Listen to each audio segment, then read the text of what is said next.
આજની સ્થિતિએ વાત કરીએ તો 65 વર્ષ થયા ગુજરાતની સ્થાપનાને।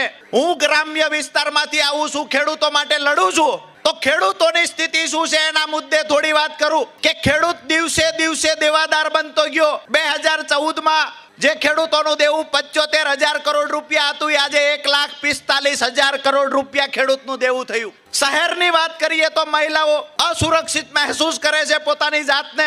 ક્યાંક ને ક્યાંક ઝુગ્ગી ઝૂંપડીઓ વાળા લોકોને ઝૂંપડીઓ પાડી દેવાની ધમકીઓ નોટિસ મારફતે આપવામાં આવે છે। મારી વાત સાચી છે? ઝુગ્ગી ઝૂંપડીઓ વાળાને નોટિસો આપવામાં આવે છે, તમારી ઝૂંપડીઓ પાડી દઈશું। દરેક વ્યક્તિને ઘરનું ઘર આપવાનું સપનું આ દેશના વડાપ્રધાન અને ગુજરાતના પનોતા પુત્રએ દેખાડ્યું હતું। મારી વાત સાચી કે ખોટી? હા કે ના?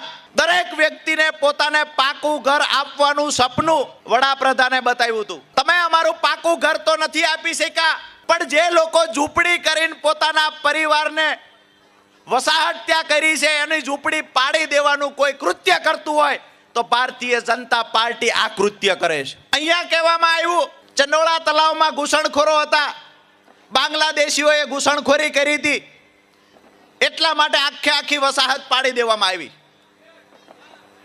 અમે માની લઈએ કે તમારી વાત ક્યાંક અમુક અંશે સાચી હશે, પણ ઘૂસણખોરો આટલા વર્ષથી ગુજરાતમાં શું કરતા હતા અને તમારી એજન્સીઓ શું કરતી હતી, આનો જવાબ પણ સરકારે આપવો જોઈએ।